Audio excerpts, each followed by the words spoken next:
Okay, welcome to another video by Johnny. And in this video, I will correct a writing test 1. Test 1, Cam 16 practice test for one of my students, Miss Hiền. Okay. And so basically, she watched 2 of my videos before she attempted to do this essay. Is this your first essay, Miss Hiền? Lần đầu tiên em làm essay phải không? Oh yes. Oh, it's the first time. Lần đầu tiên bạn làm cái bài essay luôn. Sau khi bạn đã xem xong 2 cái video hướng dẫn của mình. Remember, you should always watch the video to show you how to do this one and the video that I correct the writing mistakes for my student before you write, okay? Luôn nhớ là các bạn phải xem cái video hướng dẫn cách làm video cộng với lại cái video mà sửa bài, sửa lỗi writing học trò của mình rồi mới đặt bút viết nha, phải 2 cái luôn nha. Okay, so let's look at this one. Right. The chart below shows the changes in ownership of electrical appliances and the amount of time spent doing housework in household in one country between 1920 and 2019. Hai cái biểu đồ bên dưới này nó show được, nó chỉ được những sự thay đổi về sự sở hữu của những thiết bị điện và cái lượng thời gian được dành để làm việc nhà ở trong các hộ gia đình ở một đất nước giữa năm 1920 và 2019. So what is housework here? You can see they say housework here mean washing clothes, preparing meals and cleaning. Việc nhà nó bao gồm là giặt đồ nè, chuẩn bị các bữa ăn và dọn dẹp thôi. So you can see here percentage of household with electrical appliances. Cái bên trên này là tỷ lệ phần trăm của những hộ gia đình mà với thiết bị điện. And you can see this continuous bold line is washing machines. Đó, cái đường gạch ngang mà cái đường đậm mà liên tiếp này là washing machines. Refrigerator is the next one, which is the lighter one. Cái đường mà nó nhạt hơn chính là tủ lạnh. And vacuum cleaner is the discontinuous line here, or dash line here. Cái đường gạch đứt này chính là cái máy hút bụi. Vacuum cleaner is also called Hoover, in America. Bên Mỹ nó gọi là Hoover, còn các nước nói tiếng Anh khác thì nó gọi là washing machine, vacuum cleaner, sorry. And then this is percentage of household, đây là tỷ lệ phần trăm của những hộ gia đình có mấy cái máy đó nè. And this is the year, you can see. And then number of hours of housework per week per household in this time frame. Bên dưới này là số lượng giờ mà làm việc nhà một tuần trên một hộ gia đình trong cái khoảng thời gian này. And this is the number of hours per week, số lượng giờ một tuần nè. So you can see clearly the trend, right? Có thể dễ dàng thấy được cái trend đó là ngày càng nhiều thiết bị điện và cái số lượng thời gian người ta dành cho chuyện việc làm việc nhà ngày càng ít lại. So the trend is very clear that as the time passes, you have more and more electrical appliances in the home. Meanwhile, people spend much less time doing housework per week. So I suggest writing that in the overall. I mean, after the opening. Okay. Nếu mà cái trend nó nhìn dễ dàng như vậy thì mình khuyên là nên viết nó ngay sau cái mở bài đi. If you do not see the trend immediately, you have to analyze the data in order to get to the final conclusion. Then you write the overall at the very end of your essay, okay? Nếu mình phải phân tích, cuối cùng mới ra được một cái đáp án, một cái trend chung nào đó thì mình ghi nó ở cuối của bài nha. And of course, task 1 always asks you to summarize information by selecting and reporting the main features and make comparisons where relevant. Task 1 lúc nào yêu cầu là các bạn tóm tắt thông tin bằng chuyện lựa chọn và tường thuật những ý chính và phải so sánh những cái chỗ nào mà nó có liên quan nha. Okay, so let's look at Miss Hien's writing here. I'm going to duplicate this one. And I put it down here.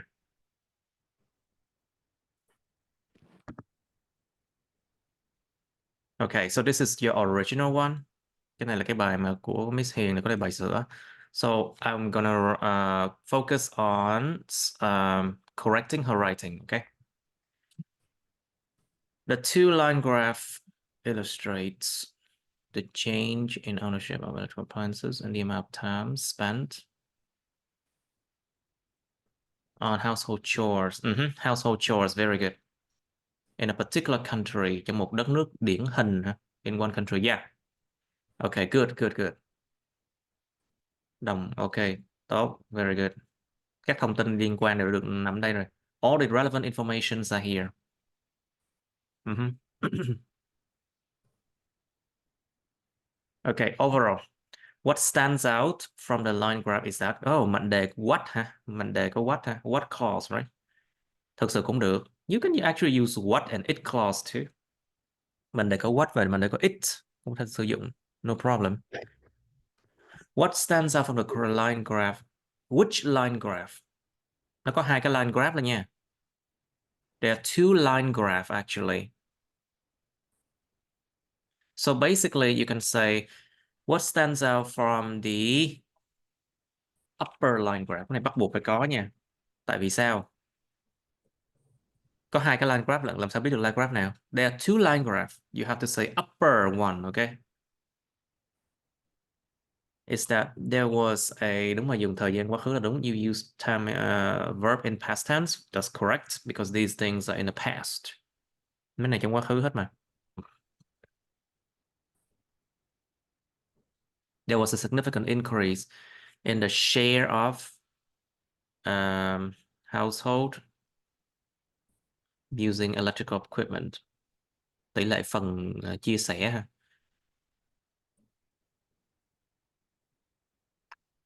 Using electrical equipment. Chứ equipment không đếm được nha. Remember, equipment is uncountable.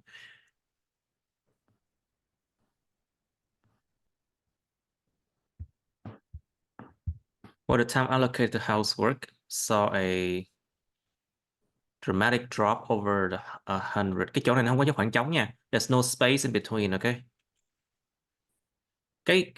Cái mà dùng cái dấu hyphen, cái dấu gạch ngang này nè.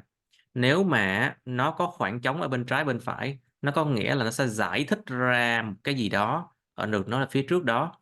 Nhưng mà nếu mà nó không có khoảng trống á, nó sẽ đóng vai trò như là cái tính từ ghép nha, giống như trường hợp này nè. So when you use hyphen, if there's a space on the left and the right of the hyphen acts like a explanation of what has been said before, okay? But when there's no space on the left and the right of the hyphen acts as a part of a compound adjective, tính từ ghép. The housework saw a dramatic drop over the 100-year period. Right. And then cái chỗ này là nó qua cái đoạn khác phải không em? Dạ đúng rồi. Right. Nên nhớ là một cái đoạn nên á là có ít nhất 2 câu nha. Remember, one paragraph should have at least 2 sentences. Nào bây giờ em bôi đen hết nguyên cái đống này. Để xem nó bao nhiêu chữ nè. Control Shift chữ C. You can see word 201. 201 chữ. Well, actually it's okay. Tại vì minimum 150 thì nên là cộng 10% lên là 165, 170 là ok. Tại vì nhiều quá mình không có thời gian để viết cái task 2 đâu nha. Remember, the minimum is 150. It means that you should write like plus 10% of that, which is about 165, 170. That's optimal. Nó là tối ưu á. Because if you write too much, there won't be enough time for part 2, okay? And the more you write, the more mistakes you can make. Viết càng nhiều lỗi nha, cẩn thận.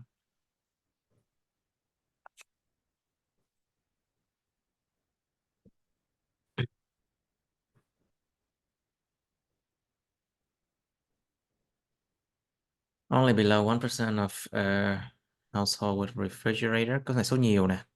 Refrigerator with S.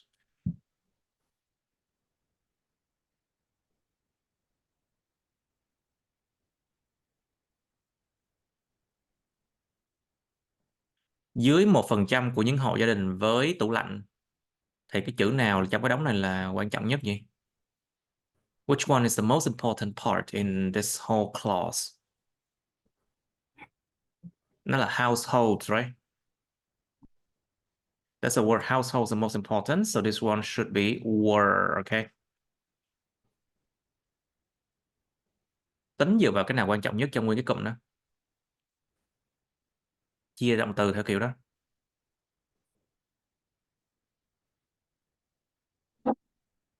Are the two devices.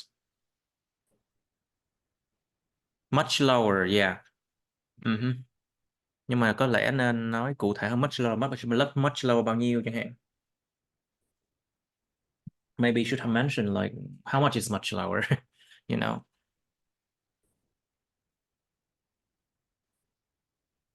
Oh, 1960. Nhớ là cái chữ increase hay là soar hay là bất kỳ cái từ nào mà miêu tả cái quan hệ tăng giảm á, thì nếu mình đi kèm với từ to, tức là nó lên hoặc là nó tăng hoặc là nó giảm đến đúng cái con số đó luôn. Trong trường hợp là tăng giảm nó đúng con số 90 thì phải là to nha. Còn nếu mà em dùng với từ mà by á, tức là nó tăng giảm một cái khoảng đó thôi. Remember, be careful with the preposition you use after the word that show increase or decrease, okay? Decrease or increase, okay? You use to when the number increase or decrease to that exact value. Like for example, 90 here. So it's 290. You use by when the increase or decrease of that amount. Like for example, here it's like from about 2% to 90%. So it should be like 88% increase, right? So if you have to write, it should be soared by 88%. Cái chỗ này là nó 2%, nó lên 90%, tức là nó nếu em dùng by á thì nó phải là soared by 88%. 88% mới đúng nha. Tăng một cái khoảng đó, còn này là tăng đến đúng giá trị đó mà. Cho nên phải cẩn thận cái vụ này. Soared to 90% in 1960 and then remain almost stable.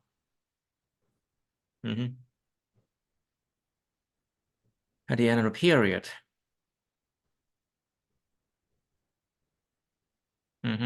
A similar trend could be seen for một cái xu hướng tương tự có thể được nhìn thấy cho vacuum cleaner.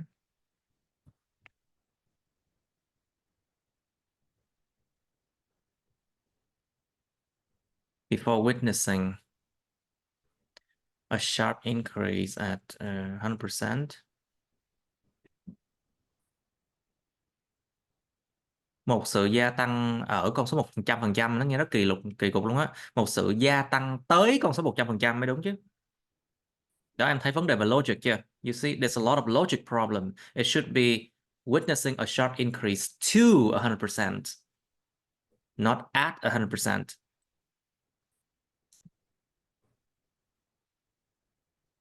From 2000 onwards. Mhm.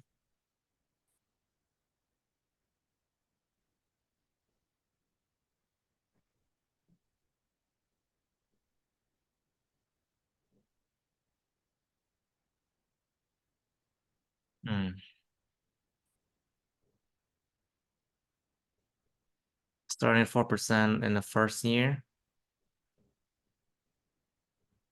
Cái chỗ này nên có một cái liên từ nào đó để nó tách rời hai cái ý này ra. There should be a conjunctions to separate the idea here and there, I think.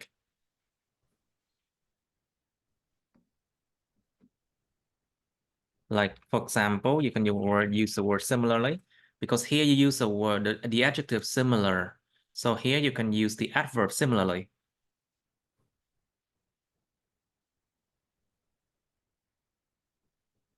Dùng dạng khác nhau của nó thôi.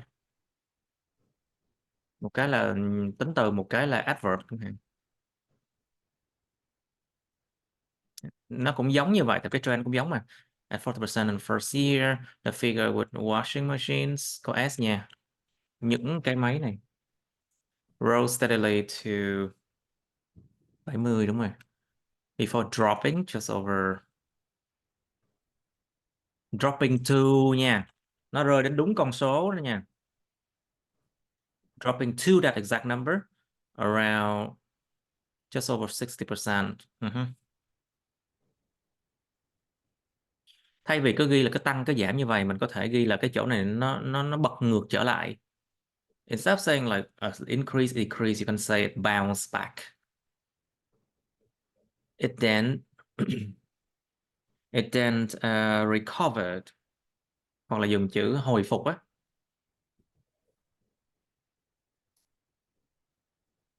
It then recovered.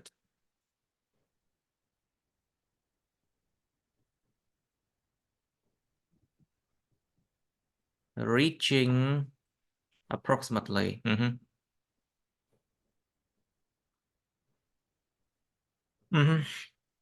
Okay, 77%.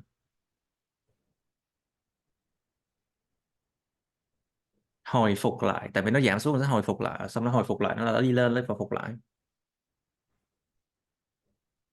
So when you recover, it's like when you go down and then go back up again, that is recovering. You recovered.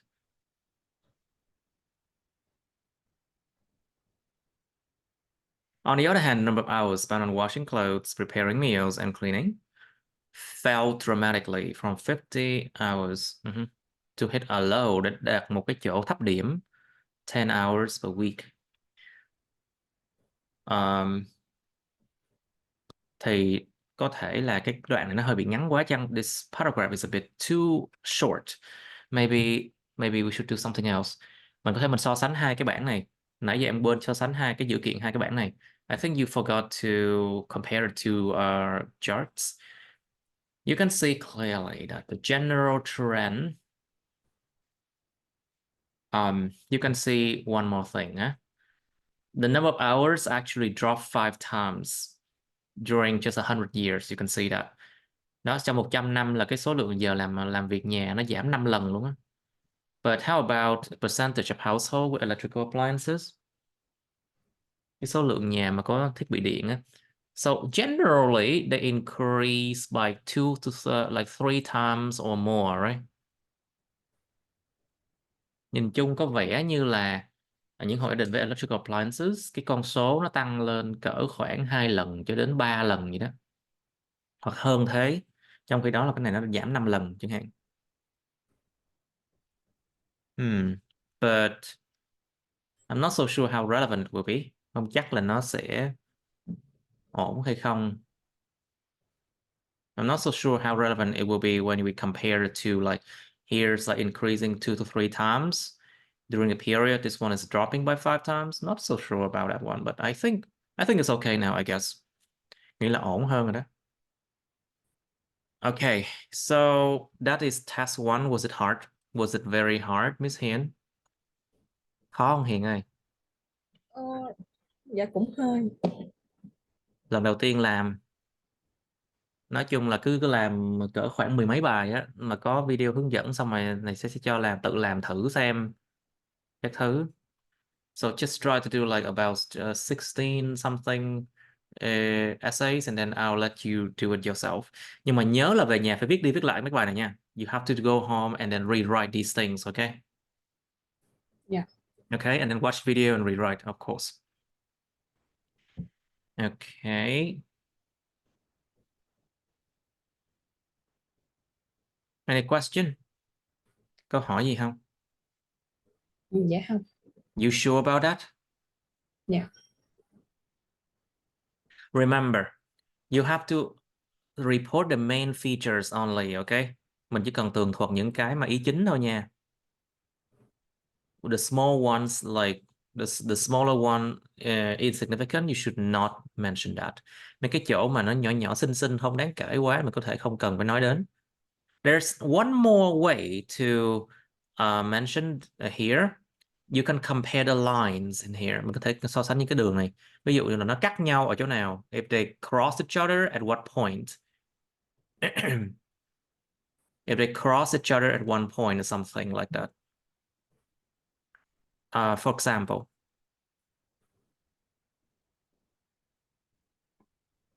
you can say that moment please.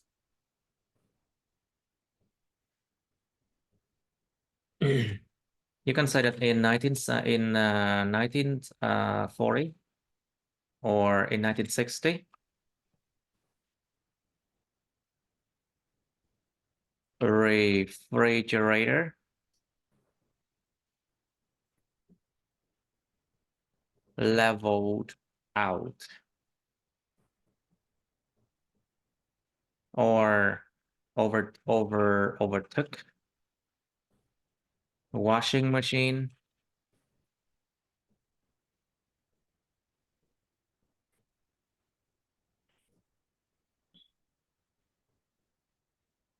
while, oh sorry, I make a mistake, vacuum cleaner chứ, while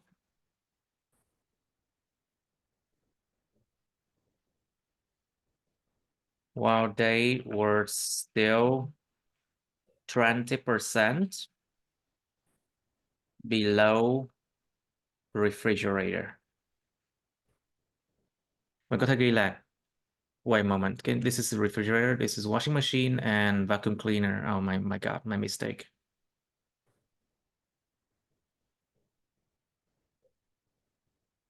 Vào năm 1960 cái washing machine này á, nó bắt đầu cái vacuum cleaner nó mới overtook cái này chứ, sorry mình lộn hoài ta, mắt nhắm mắt mở rồi.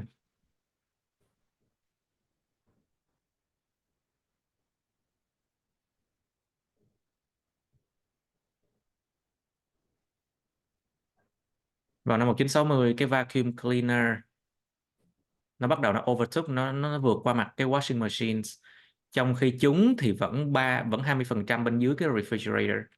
They're still about 20%, yeah. This is this is one more way.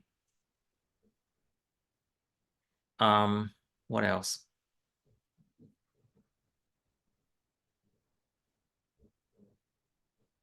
Hoặc là có thể nêu cái chỗ này nó đảo chiều nè, cái đường này á lúc đầu tiên nó đang rất là cao, xong từ từ nó xuống thấp nhất nè. You can mention that this one actually start out at very high, higher than the other two, but then at around 1941, 1942 something, it start to be the second one, and then from 1960 is the lowest one.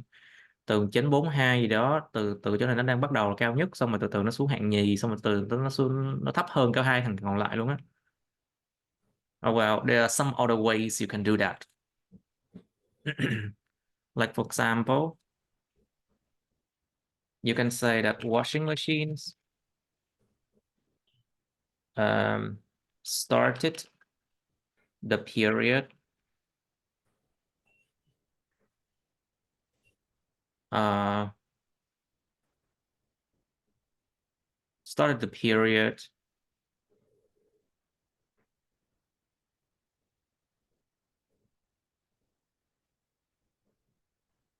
washing machine started period at 40%, and then leading the chart temporarily until 1942, when refrigerator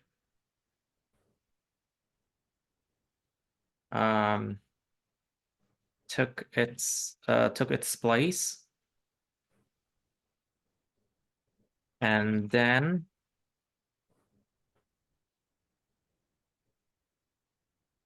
from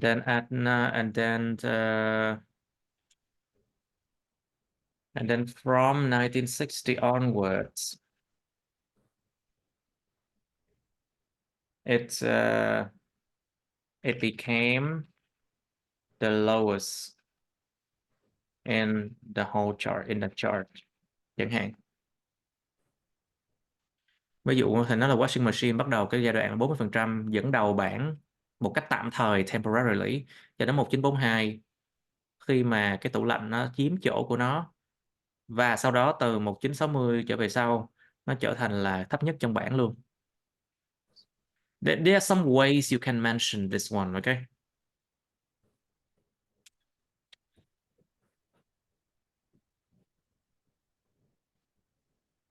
All right.